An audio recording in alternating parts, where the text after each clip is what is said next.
Lettre aux militants.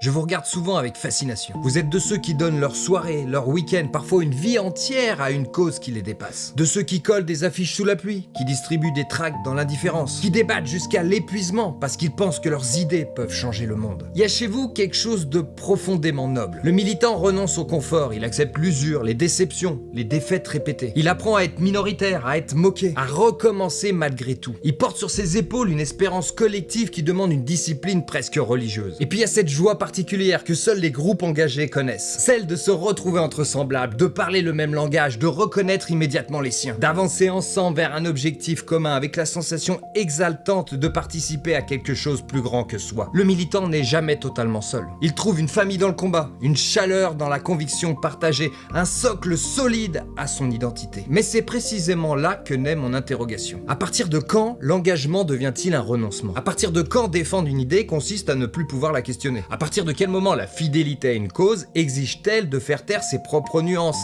ses hésitations, ses contradictions? Car un groupe, même animé des meilleures intentions, finit toujours par fabriquer ses réflexes, ses slogans, ses dogmes, ses ennemis nécessaires. Il offre une force immense, mais il réclame souvent quelque chose en échange.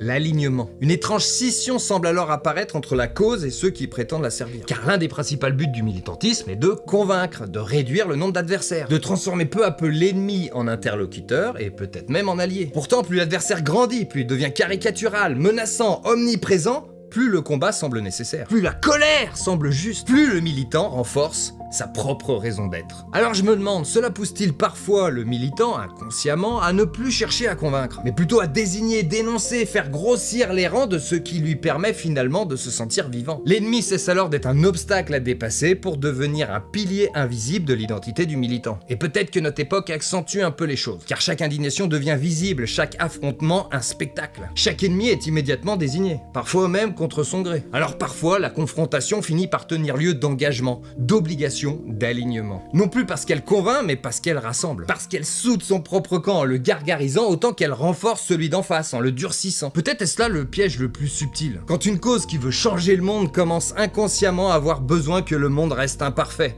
pour continuer à donner un sens à son combat. Combien de militants portent encore une parole qui leur appartienne pleinement? Combien continuent de penser seuls une fois les chants terminés, les réunions closes et les drapeaux repliés? Est-ce que le militantisme, pour certains, ne réside pas dans un besoin d'exister, d'être entouré, de se sentir valorisé? Un acte égoïste finalement, mais non sans conséquence. Et si le plus grand sacrifice du militant n'était finalement pas son temps, ni son énergie, mais une part discrète de sa liberté intérieure? Cette liberté fragile de douter, de nuancer, de penser contre son camp, de rester un individu même au cœur du collectif. Peut-être que le véritable engagement devrait commencer justement là, dans la capacité à servir une cause sans jamais lui abandonner entièrement son esprit.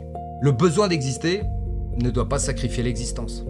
Oh, toi, militant qui a écouté ma lettre ouverte, peut-être t'es-tu interrogé, peut-être ne t'y retrouves-tu pas, peut-être est-ce parce que je ne parlais pas du bon bord politique, ça tombe bien, j'en ai fait une autre pour le camp adverse. J'en ai aussi fait une pour l'extrême centre, mais comme elle est un peu trash, je l'ai mis en non répertorié. Vaut mieux la voir en dernière. Au plaisir!